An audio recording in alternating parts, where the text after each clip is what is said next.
Good morning, everyone. Hope you're having a fantastic day.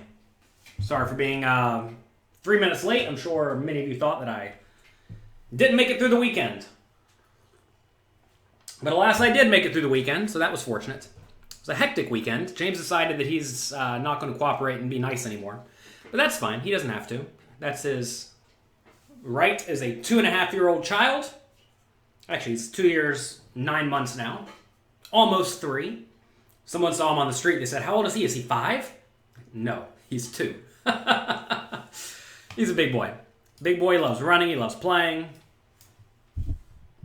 Played pretty hard this weekend. He decided to jump over a guardrail and spin around on it like an Olympic athlete. And he fell and hit his head.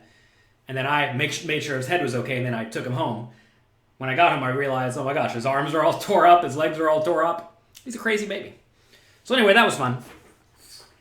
This week, many group chats with some friends, and many of them were talking about how they were at various sporting events and how they were betting on various things. And some of them alluded, maybe jokingly, maybe not, but it doesn't matter, that they were all in on a particular team, one way or the other.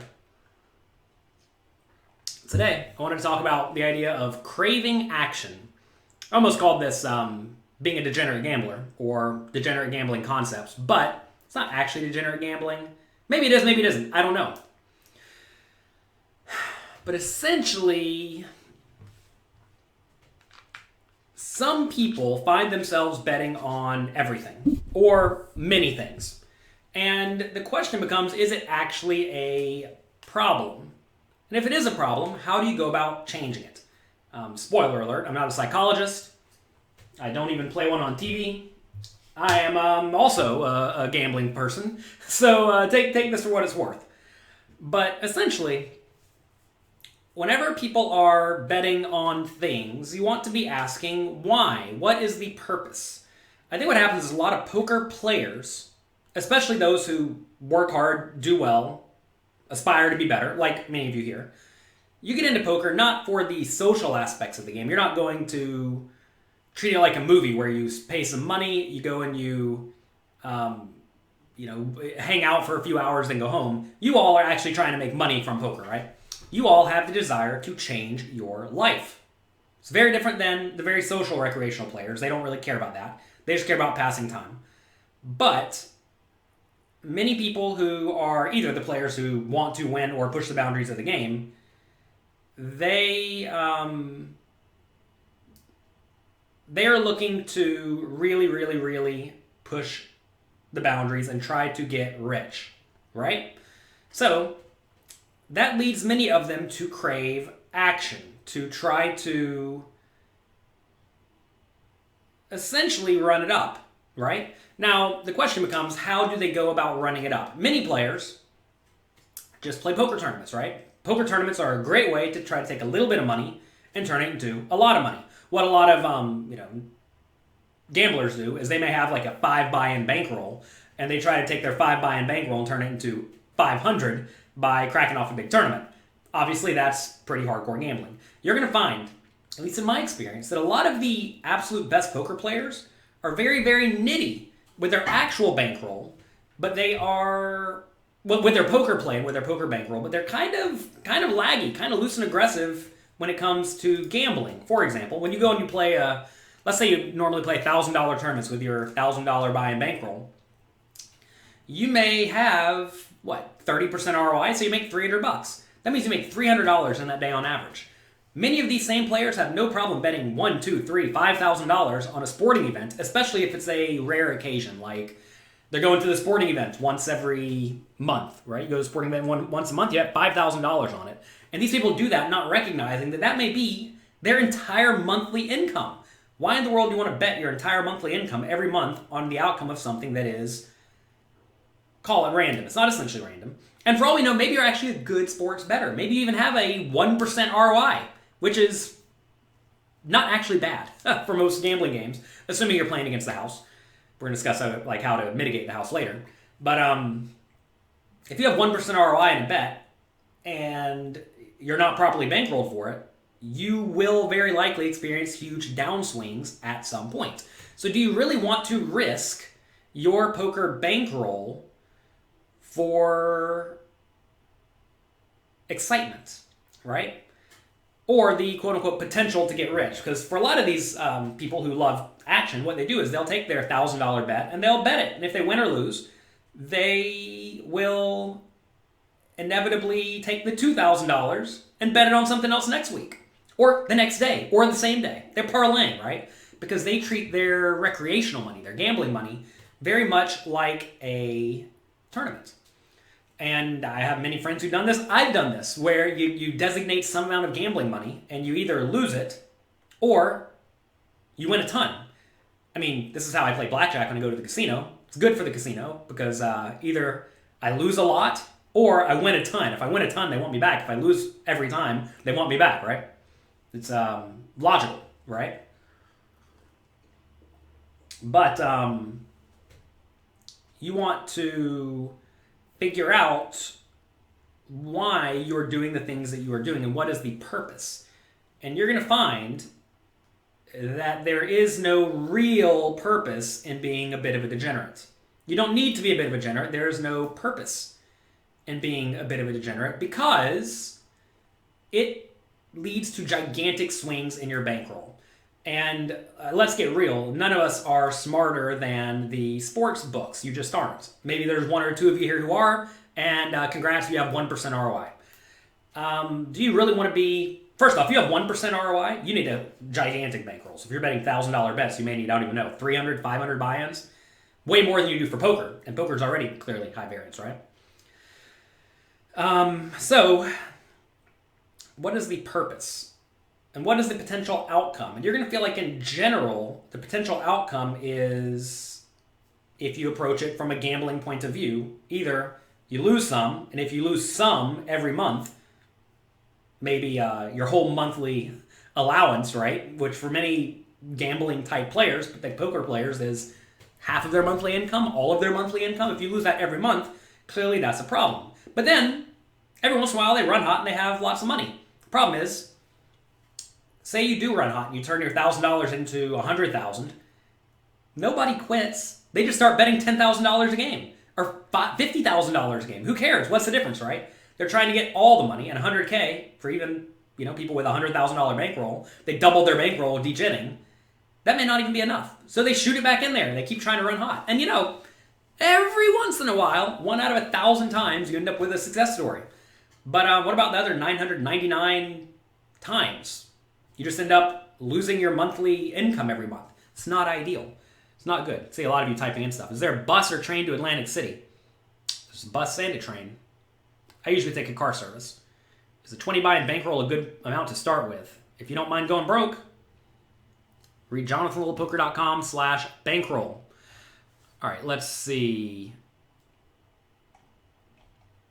Kevin said he went 4 for 4 for cashes this weekend. 2 min cash, 2 doubles. You're having a tough time getting off the middle road finishes. You seem to go card dead for an hour.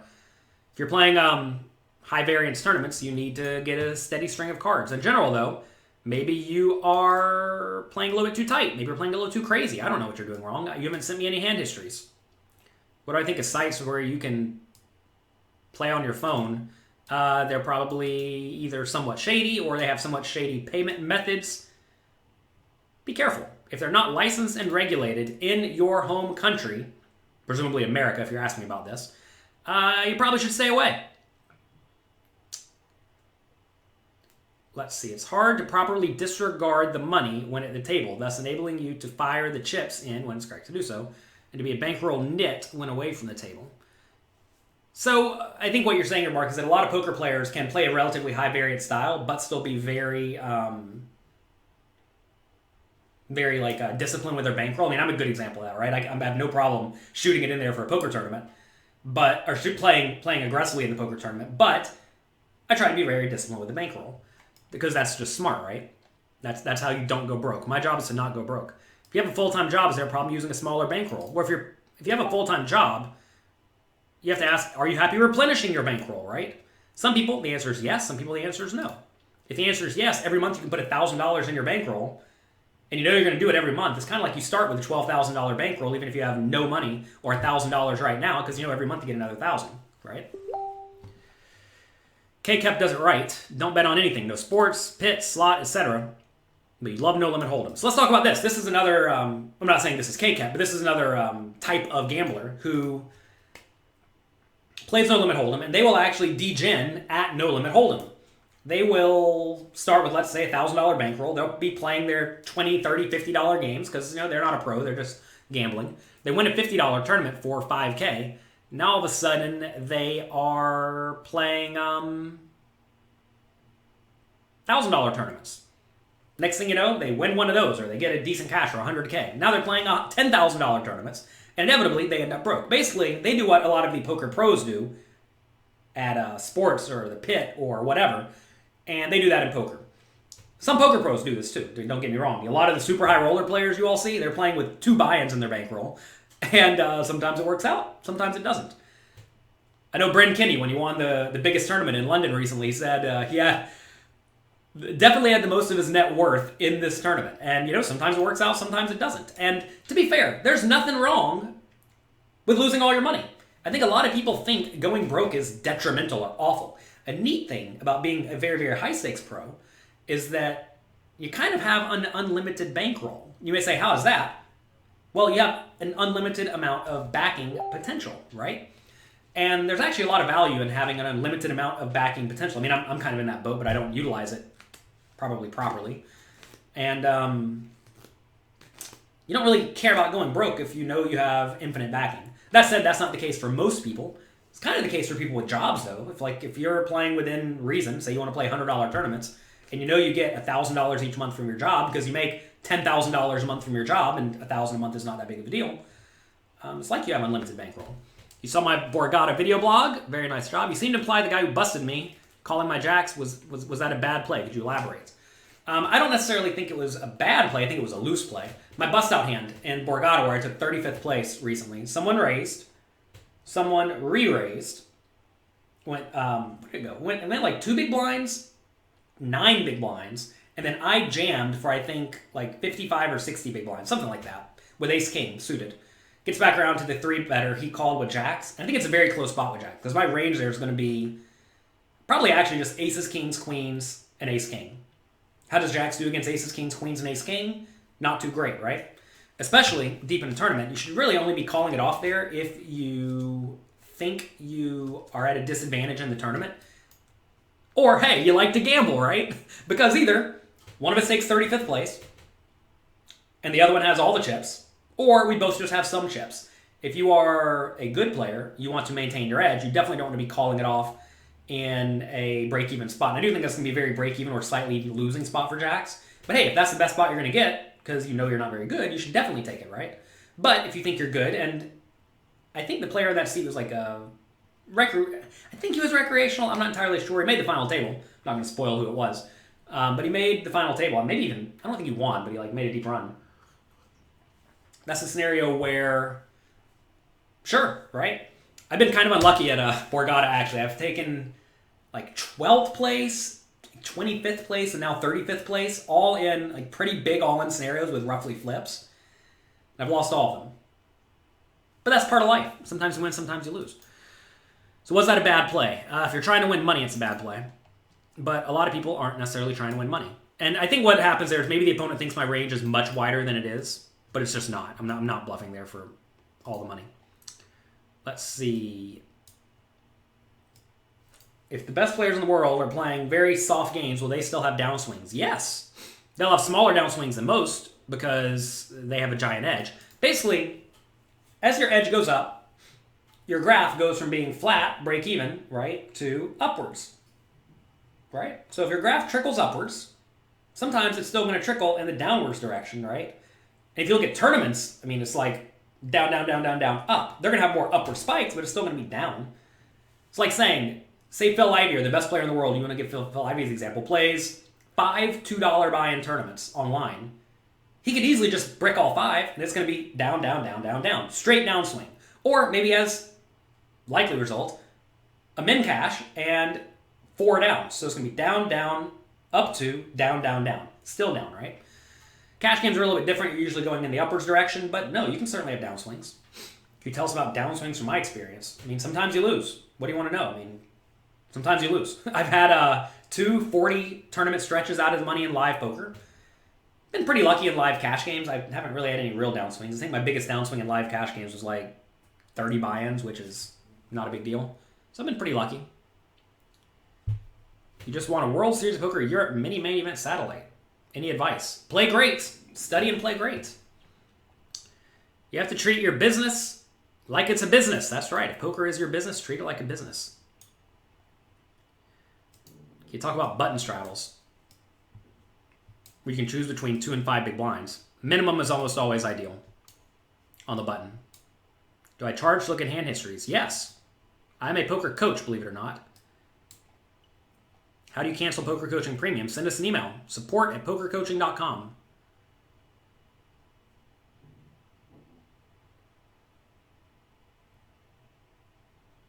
Pedro, unfortunately, I cannot review hands for everyone who sends them in because, you all may not believe this, but I get about 20 people a day asking me to review their random hands. And if each hand takes 5 minutes, what's 20 times 5 minutes? Let's get out the calculator. Can't even do that math. 20 times 5 minutes. 20 times 5 equals 100 minutes a day. People want me to spend almost 2 hours of my life each day for free helping them. And unfortunately, that just does not work. Let's see. You saw somebody beating the small stakes without even looking at their cards. Is that true? Depends on how bad your opponents are, right? Let's see. How should a pro approach poker after being sick? Make sure you're not sick anymore and then go play. Don't worry about it. Gambling from impatience. Well, so Glenn, this is another thing, right? I was going to get to this point. You all are derailing the conversation. This is not an Ask Me Anything. We have those every once in a while. Why do I play more tournaments than cash games? Why do you think I play more tournaments than cash games? Why do you think that's true?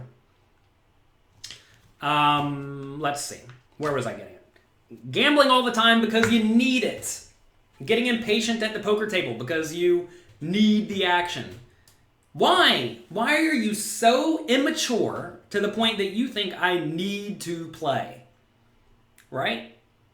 So when I say immature, I mean impatient. Impatient people typically are immature to some extent. To be fair, I'm impatient when it comes to getting stuff done. I'm sure if you ask my employees, one of my biggest faults, it is that I want the job done ASAP. And I realize some things take time. But if it takes, let's say, a week, I want it done in a week. I don't want it done in a week and a day. Because I get stuff done quickly. And I want other people to get stuff done quickly. Now, I don't want things done quickly and poorly. I want things just done well and efficiently. I'm not saying I want it shoddily done, right?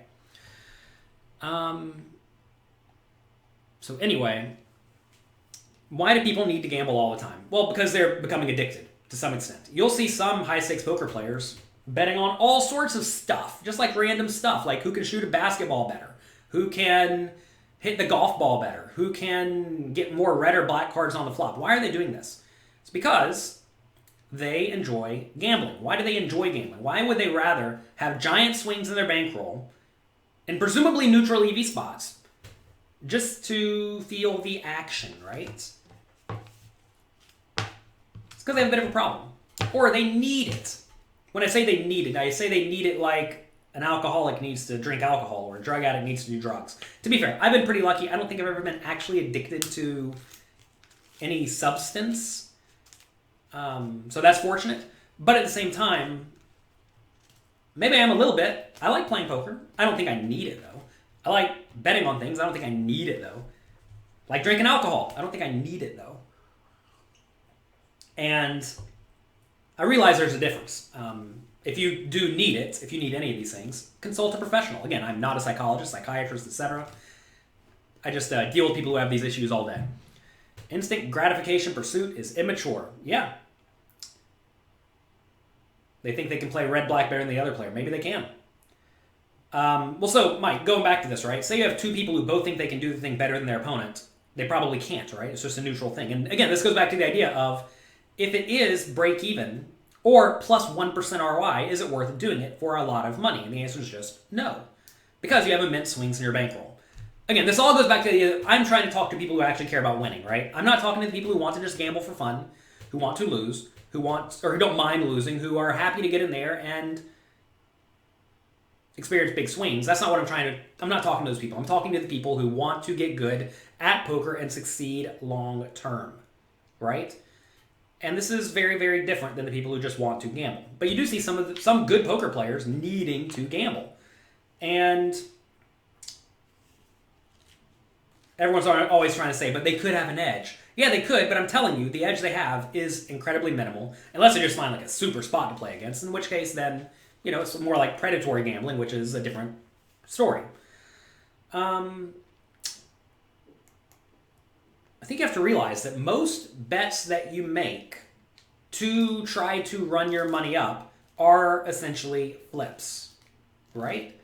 So if you're essentially making coin flips, then what is the purpose? Why? Why are you doing this? And I'm talking to myself a little bit here too. Why would you do this?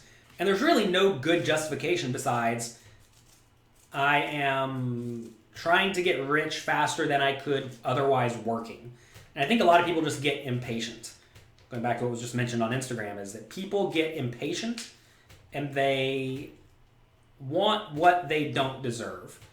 And I have a few older poker player friends who are like 60 years old now. And the ones who have actually just been good, disciplined poker players their whole lives, never really gambling much, never doing anything too well out of line, they're all filthy rich now. I say filthy rich. They're not like that rich. They may have like $10 million to their name. But if you make $10 million over your career playing mostly 5-10 and 10-20 no limit and, $1,000 to $10,000 behind poker tournaments, just slowly grinding it up, taking your money and investing it in, low risk things like ETFs, you get it done over the course of a lifetime. The problem is that most people don't want to wait a lifetime. They want it now. They want it immediately. And you don't get things immediately. I think that's it, is that a lot of people, maybe it's some envy problem. Maybe perhaps things like social media have made people think that they deserve things that they don't actually deserve. And because they see people who perhaps have not actually worked all that hard to get things that they do have. And realize that life's not like that. I realize some people are very fortunate, whether they just got lucky in a few tournaments, if maybe they came from a rich family, whatever. That's not most people, and recognize that is not most people. And just be aware of that, right? You need to be aware that most people are not all that lucky. I mean, first off, if you are watching this show today, you're kind of lucky. You have a bit of an edge over most people because you have a computer or a phone or something like that can let you watch this show, which means you have a computer/phone that will allow you to scale your time and help many, many other people, allowing you to potentially get rich. Every single one of you out there has the potential to make life-changing money if you're willing to sit down and do the work. Problem is, again, most people don't want to sit down and do the work, right? Most people want to just goof off and pray they get lucky. But you don't really get lucky all that often. And you have to be aware of that. So, good things come to those who put in time and effort, and they love their craft and they love others. I think that's really just the recipe. Enjoy what you do. Do it a lot. Get good at it. Help other people get good at it and enjoy it as well. Now, I realize poker is a little bit different because it's a little bit of a predatory game, and that you have to beat your opponents. So maybe you don't necessarily help everyone. Perhaps I'm doing that wrong. Maybe not. You all tell me. But even in poker, right? Find games you can beat. Play them a lot. Make sure the games continue to exist. That's part number 3. That a lot of call them pros. They're not really pros. They're just selfish leeches. Forget. And you have to make sure that your future profitability sustains itself. And that's actually a bit of a scare for poker, because I'm not so sure that's going to persist. It's up to all of you and the rest of the community if that persists, but we'll see. I'll answer some of we'll see what all you were saying, and then we'll get back to this. Played in the Monster number 3 event on Party Poker using a lot of the creative plays from PokerCoaching.com finished 22nd out of 2,800 players. Nice go, nice job, Louis Philippe. What makes people punt deep in a tournament or on the bubble after playing great? They're not actually that good. They just think they're supposed to be gambling hard, and that's not a good strategy. They lose their minds, they get impatient, and they think they're supposed to have things happen faster than they should. How's the PLO player pool in the U.S., in my opinion? Soft. Have I played with Kelly Minkin? Yes, she's loose and aggressive. Very fun player to play against. Don't get addicted. It's hard to straighten up. Yes, try to not get addicted. I've been very fortunate that I haven't really tried drugs all that often. And I think that's been a very fortunate thing for me because I would probably be addicted immediately. All right. Let's see. Do you plan on playing any tournaments in Europe? Not in the near future. Do you see any difference in the way poker is played in Europe versus U.S.? Yeah, people in the U.S. are usually a little bit tight and passive. People in Europe are a little bit more loose and aggressive. You bought dividend stocks, 5% ROI. Not necessarily, ordinary man.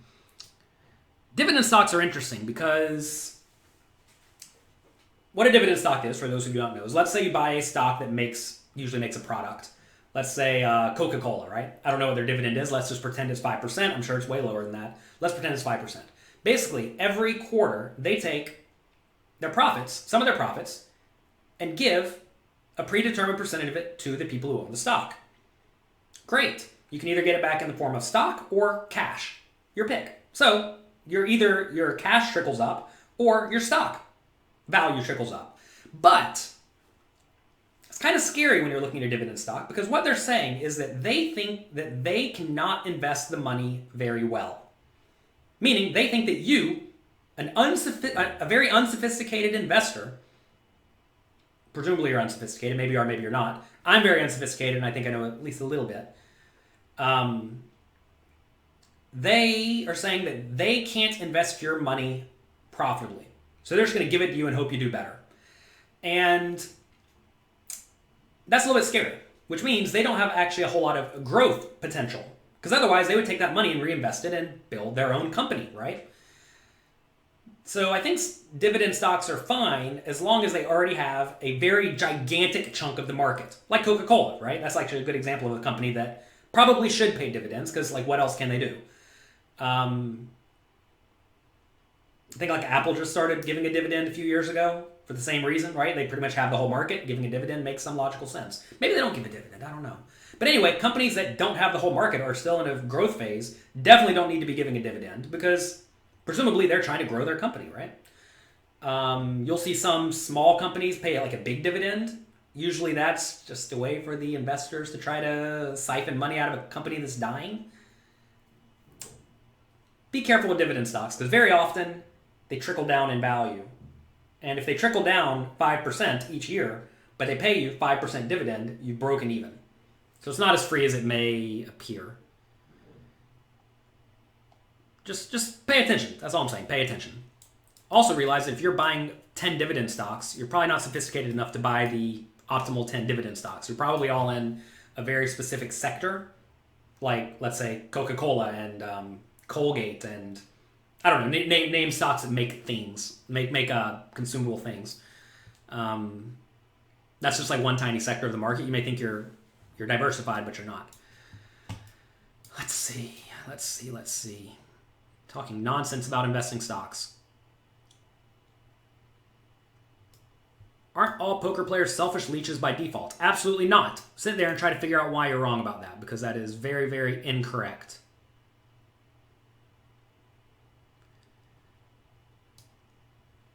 These people had a good discussion about how much... This kind of topic is so asinine to me. What makes you a pro? How much money do you need to make each year to call yourself a pro? Who cares? Do whatever you want. Per year would be a good target. Enough to pay your bills. I mean, again, like what is a professional anything? Let's Google it. I've been consulting Google on this stream the last few days. Let's consult it again. What is a professional? What is a professional? A professional. Engaged in a specific activity as one's main paid occupation rather than as a pastime.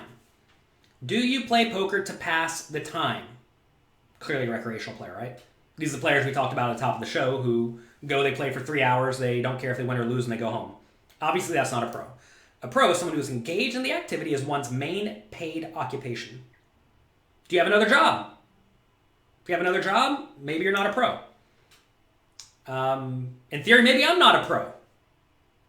I teach all of you to play poker, and I get paid to do it by all of you. And, at this point in my life, I probably spend 60% of my time working on that business, so hey, maybe I'm not a pro poker player anymore. Still in the very, very, very clear poker space, but maybe not a pro. Anyway, main paid occupation. So that's all it is. Is it your main paid occupation? That says nothing about can you pay your bills. Are you successfully a professional? Doesn't say anything about that. Doesn't say how much money you make. So consult the internet. Don't listen to two dudes talking about and saying, oh, you need to make $100K a year. Like, who cares? I don't even know what they said. I have no clue what they said. I did not listen to whatever they're saying. But what it amounts to is, who cares? Are you trying to attach prestige to being a poker player? Have you traded commodity futures, or do you only dabble in stocks? Who are we talking to? Me? I definitely am not dabbling in options, etc., because I've talked to the pros who have made it very clear to me that unless you have very, very sophisticated knowledge, tools, expertise, you should stay out of the water and just put your money in ETFs. I've been told this by many, many, many people who invest in similar things, very opposing things. Basically, if you have not devoted your life to being an investor, as I have not, as I bet everyone here is not, you should probably just be in ETFs. How does a recreational player get a $50,000 bankroll and play $500 tournaments? You don't need that because you can just replenish your bankroll, right?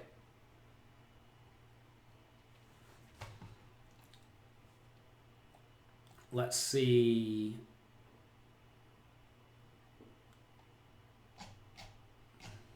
Love the point about wanting what you don't deserve.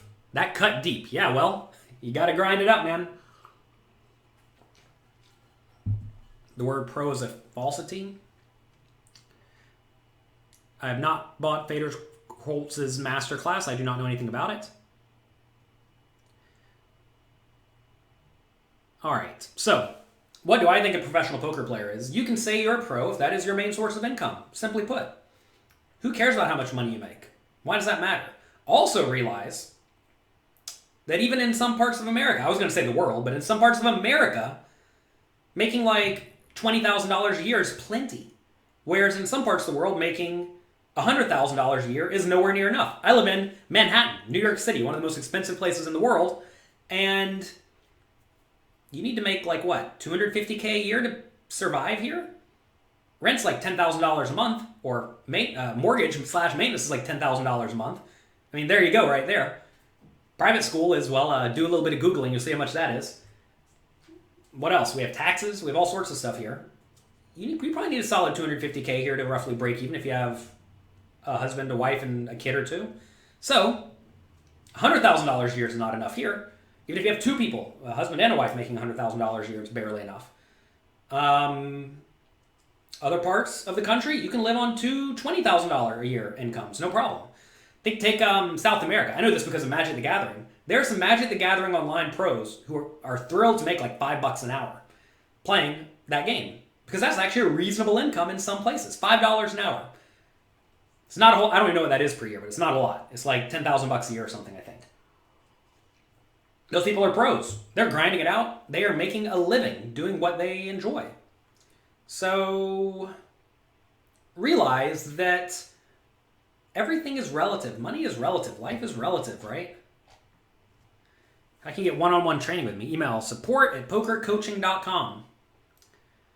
First time catching this live. Welcome. Hope you're enjoying it. Let's see. But yeah, there's no such thing as a pro hacky sacker. You know what? I bet Volcano, there is at least one person out there in the world who makes professional money. I don't know what a hacky sack is. I think it's the ball you kick around. unless there's some other thing I'm not unaware of.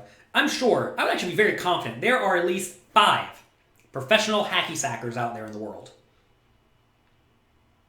There you go.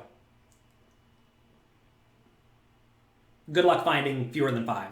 You know, the fun thing about the internet is you can get rich doing almost anything. When I say rich, you can make a living doing lots of things, as long as, I'll tell you all it really matters, is scale. You can do pretty well at anything if you just scale decently well. For example, say you're a professional hacky sacker. You're kicking a ball around. All you do is kick a ball around in various ways. You spend your whole life doing this. You're good at it, okay? You're good at kicking the hacky sack. What do you need to do? Well, obvious things that off the top of my head, make a hacky sack tutorial. This can even be free videos on YouTube. YouTube can pay you. You get 10,000 views per video. Maybe you're making what, 50 bucks a video?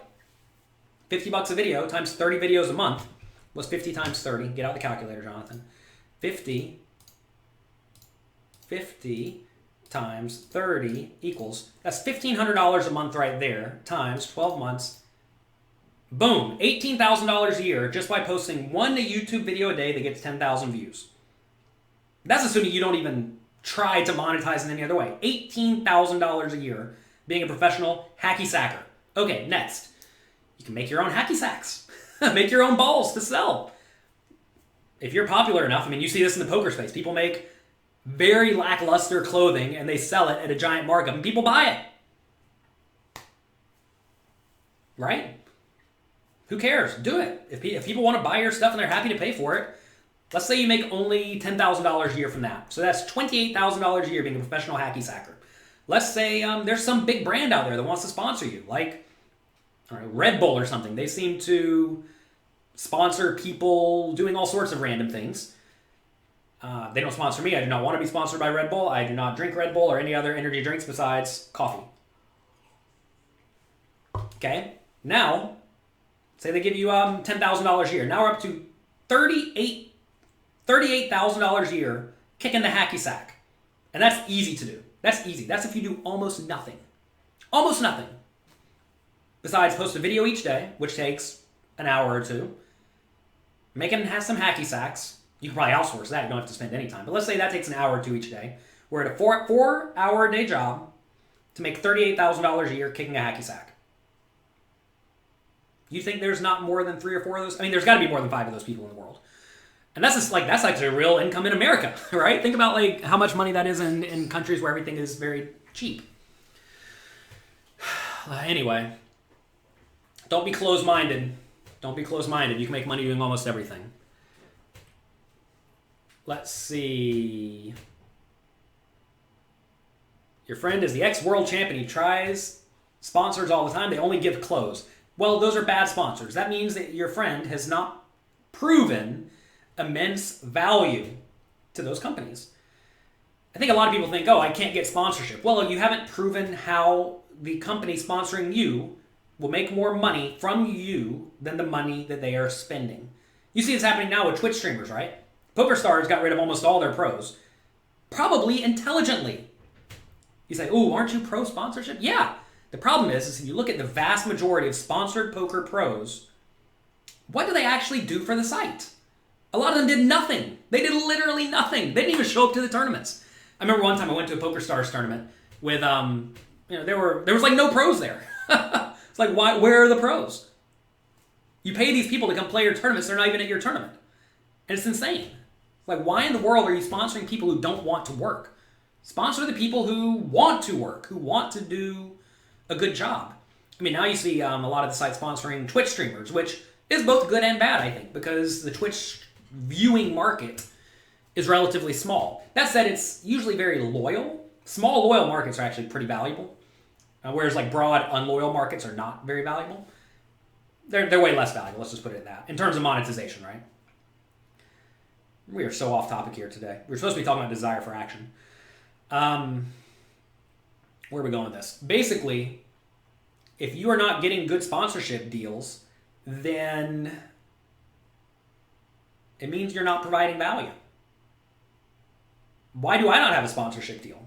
A few reasons. One main reason is because I, as an American, would have a relatively difficult time driving traffic to a European or non-American based poker site. I've been approached, spoiler alert, I've been approached by almost all of the somewhat shady American sites, and I said no thank you, no thank you, no thank you, because I am not going to try to promote a product to all of you that I know may fleece you one day. That's not my priority. I'm not trying to take advantage of all of you because I have figured out a way to promote my own thing. We have pokercoaching.com here. I figured out a way to add value to my, generally mostly American audience. I realize not all of you are American. Thank you to all the non-Americans out there and to all the Americans out there. But a lot of people are just trying to figure out how to make it, and they're willing to sell out their fans for a little bit of money. I'm not really willing to do that. I'd have no desire to do that. And, fortunately, I'm in a spot. I built myself my own sponsorship deal by hard work over the last 15 years. I realized a long time ago there's not a whole lot of market. There's not a gigantic market for people like myself in the current poker ecosystem to add value. It's just how it is. At least in the traditional term of having somebody else give you money, a big company give you money. So I figured out a way to help all of you improve your lives, improve your poker skills, and then you all pay me. And if I don't perform, I don't get paid. Which is great, because it makes me accountable. I want to be accountable. This is very different than like the Stars Pros we just used, where they had to do almost nothing. Like I remember going to some of their live series, and like I'm sitting there having breakfast for my fans, paying for it, right? Like, why are the Stars Pros not doing this? This is asinine. You're telling me you can't get them up an hour earlier to take their fans to breakfast or meet them at the bar afterwards or whatever. They just don't want to do the work. Or maybe whoever's in charge of them is not doing a great job. I don't know. I'm not involved there. But you can be quite sure if I was in charge of the pros, they would be at the tournaments. They would be promoting the site in non-obviously promotional ways. One thing I really hate about a lot of these sites is they'll have people post the most obvious spam stuff on their Twitter, Facebook, Instagram, like, ooh, play the insert name of the site tournament tonight, win your way into blank and blank and blank. That's not smart. Have your person playing the tournament. Stream yourself playing the tournament. Make YouTube videos of you playing the tournament, right? And you don't even have to mention the promotion. Just show that you're doing it. And people want to do what the pros are doing, right? Like imagine if Jonathan Little was playing on insert any poker site's name. Some of you would want to come play with me, and you would come and you would do it. Every poker pro who is sponsored by a site should have their own home game on that site. That's just obvious. I mean, how is that not obvious, right? And then every week, they play it, they stream it, and they make YouTube videos out of it. That seems so obvious to me, but none of them are doing it. And I don't know why they're not doing it. We'll get off this topic. I know a lot of you don't even care about this. Craving action versus responsibility and discipline. Discipline has some value and is less immature. Yeah, look, you got to be disciplined. Jonathan, be disciplined. Get back on the topic. Desire for action. So, the question is your desire for action actually a problem? And this is where it's up to you to figure this out. Now, if you, let's say, make $10,000 a month and you spend, you know you're going to straight up lose $500 a month on gambling on things. Is that a problem? I would venture to say probably not. Yeah, you're losing $6,000 a year. Don't forget, you're paying $6,000 for essentially entertainment. That's assuming you can keep it well in line, you're not losing more than that, and you are being intelligent, right? Problem is, most gamblers don't do that. They start betting $100 a game or $100 or $10 a hand at blackjack, but inevitably, it progresses. Sometimes they win for an extended period of time, then they start betting, let's say, $500 a game. Next thing you know, they go on a downswing, they're out of money. All right, they have their $500 disposable income, but they don't want to bet $100 a game anymore. They want to bet $500 a game still, or maybe they make it a little bit less and they bet $300 a game. Now they've essentially put their small bet at $300 now, and then they continue doing it. Then they start betting bigger and bigger, and they lose more often because they just go down 2 bets each month more often. And then they feel the desire to play bigger and bigger and bigger. What it amounts to is hard to keep any sort of, not going to call it degeneracy, but betting frequently in check. I know a few of my friends who've actually done this. They will very consistently bet like $500 a game, which for them is a decent amount, but not insane. That said, if they're making like $20,000 a month, betting $500 a game, you're easily going to go on like 5K, 10K downswings. It's half your monthly income, right? Obviously, it's not such a big deal if you go down as long as you go back up, and if you stay very within the range, the predetermined betting range, it's not that big of a deal. Now, obviously, you want to make sure you're betting without a negative edge, a disadvantage, right? So you can do that a few ways. Easiest way is to find another friend. Find another friend who wants to get bet too. Say you all want to bet $500 on a game each day. Determine the line. Flip a coin. You take one side, the other guy takes the other side. Now you're both making an effective even money bet with no vig. Easy way to gamble on things with no vig. No vig is very important. That way, you actually don't lose. You just get small swings. Remember, keep it in line. Small swings with no potential EV loss. That would also make sure you make it random which side people get. Because an easy way to crush sports betting, by the way, is just to bet when you think you have an edge, if you're decent at it, obviously, with no rate, because then you'll just win all the time. You don't want to bet against people who get to pick their own side in even money games. Don't do that. Or maybe you make it fair, where you pick a game, they pick a game. You pick a game, they can pick a game. Whatever. You want to make it random. As random as you can make it is better, because then no one has an edge. But then, again, what's the point of gambling with no edge? Why do you need that? Get off of it. Spend a month no betting. Ban yourself from it. Make yourself accountable and ban yourself from it. If you do that, you're going to find that you don't really need it. I used to bet on sports every single day. I would go to Bellagio. And then I stopped that. And now I don't need it. And I would tell you to not need that kind of thing in your life. What do I mean by another? I mean, find another person who likes to gamble and gamble with them. Don't pay vig to gamble. Let's see. What other stuff the bad pros do or not do? I'm not sure what we're discussing pertaining to this. I'm all confused. Jonathan works hard, honest, respectable, and truly passionate. Plus, he's given out a ton of free content. These are the reasons you went to Poker Coaching Premium instead of other training sites. Well, good. I'm glad you enjoyed it. It's the goal. Work hard, provide value to you in all my free work, and then you progress. An interesting one. Scam me if you can. I have not read it. You're too disciplined. It translates into you to being a super net. Discipline does not translate to being nitty, Mark. That is not discipline. That is playing poorly. My mom used to say all the time, oh, you're so disciplined, whenever I was just completely card dead. I'm like, this is not discipline. This is card dead. Do not think that discipline means playing tightly. Please, that means playing poorly. The easiest person to play against, Mark, is the weak, tight, passive player who just doesn't put money in the pot unless they have the nuts. Those people are so easy to play against. That is not discipline. That is playing poorly. Do you have motivational problems to play poker? Not really.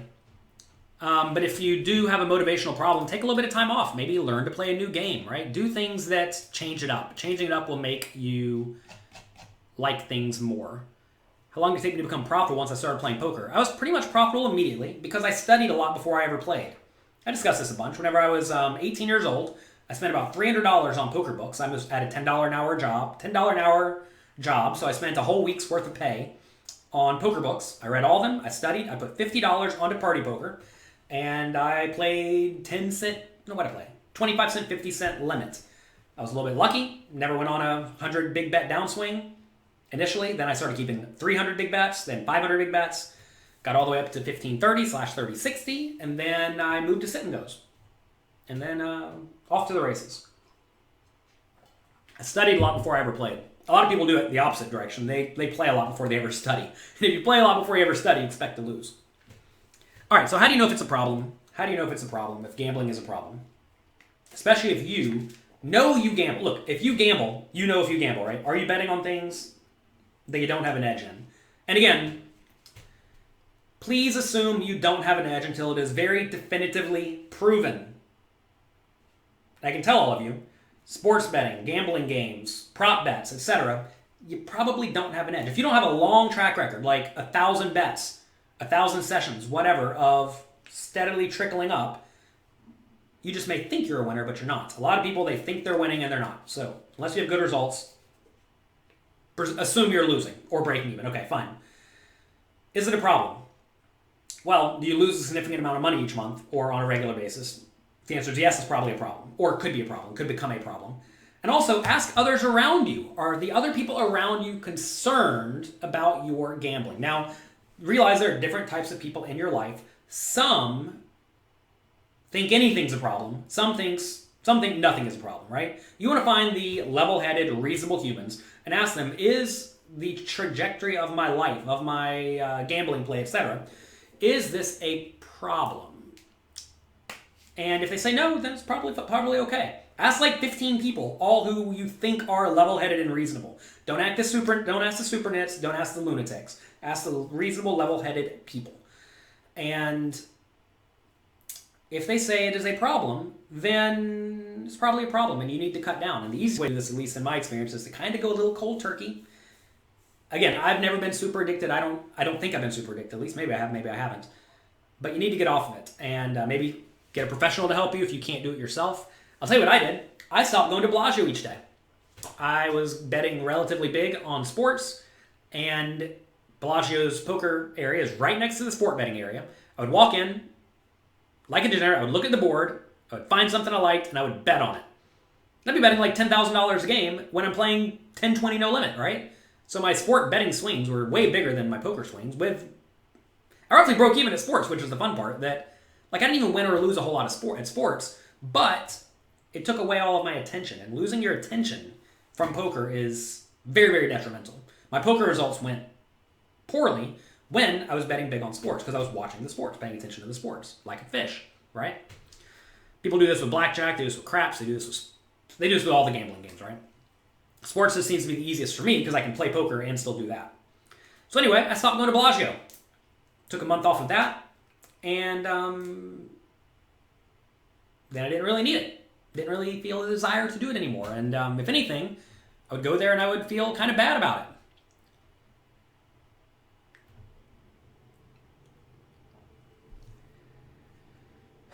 Let's see. LOL, you're so sick. I don't mind gambling. I think that's the interesting thing, right? Is that once you are quote-unquote properly bankrolled, if you have $1 million, it's probably okay to be betting $3K a game, $1K a game if you have a little bit of an edge. And look, I'm not an idiot, right? I think I can figure out ways to make at least reasonable bets. I'm not a genius, but I think I probably do turn about a 1% winner, which is fine, right? And the question is, do you want to introduce significant swings to your bankroll and a big suck of attention away from the things that matter for that tiny increase or a gigantic increase in variance and tiny increase in bankroll? I think the answer is just no. All right, let's see. Anything else we need to say? Anything else we need to read?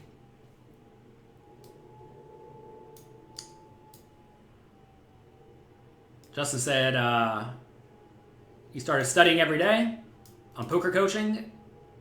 Then he took 65th place with second nuts to first nuts. Good job.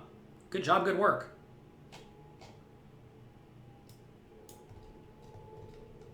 There's a hand apparently. Let's see.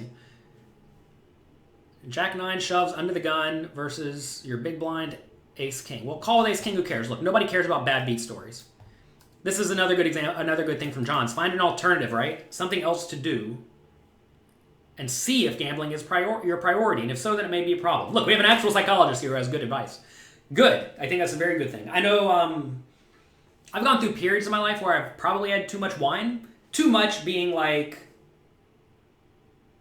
half a bottle a day, every day, for like 2 weeks. Probably a little bit too much, but not like insane, right? And I found what I would do instead, just start having tea. Have green tea every drinking session instead of wine. Just do that, and you get right off of it. So yeah, I definitely agree with the idea of find a replacement, especially an easy replacement. Some people find, like, instead of drinking, they want to go to the gym. Like that's kind of a hard replacement. A difficult replacement to implement, right? But you're going to drink something, so drink something a little bit different, a little bit fun, that also is not detrimental. So I like that idea. There's a book I have. What's this? Personal Organization for Degenerates by my friend Brandon Adams. I think this is a very, very solid book for all of you if you are a bit of a degenerate. It's a little book. Not a whole lot in here in terms of words, but very, very influential. There's my friend Brandon Adams. I like him a lot. So, if you are a degenerate, do yourself a favor, read this book. It's a little book again. Little book, but it is highly valuable. What a fun cover, am I right? I mean, this is just a fun cover. I need to figure out where he got this cover made to make my covers more fun. So anyway, that's me for today. We have to pack it up.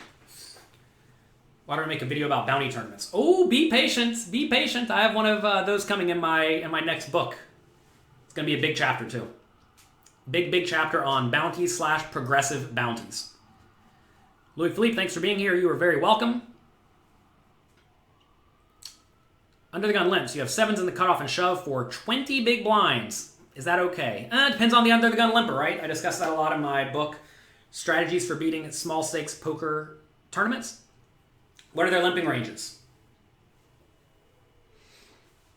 You tell me. It's up for you. Up for you to decide. Thanks a lot for being here. That's going to be it for today. Good luck in your games. Have fun. I definitely want to make sure that all of the people out there do not butcher themselves by being degenerates for no reason. That is highly important to me that you learn that. I made a video with Mike Sexton, what to do once you've won $1 million. And we both agree, don't start gambling hard. People have this mental problem, I'm sure there's a term for it, where once you have had success at something, you think you're going to have success at other things. Because you're good at poker, you think you're going to be good at stock investing, sports betting, fitness, video games, whatever. And that's just not how it works. If you're good at poker, it means you're good at poker. It doesn't mean you're good at anything else. And I want to make sure that all of you out there who have a real chance of success do not squander it because you want to get rich a little bit too quickly. So please, please, please protect yourself. Learn from my mistakes. Learn from others' mistakes. And thrive long term. So that's it. Good luck. Have fun. Enjoy yourselves. And I'll talk to you later. And as Greg says, do something nice for someone. All right. Bye-bye.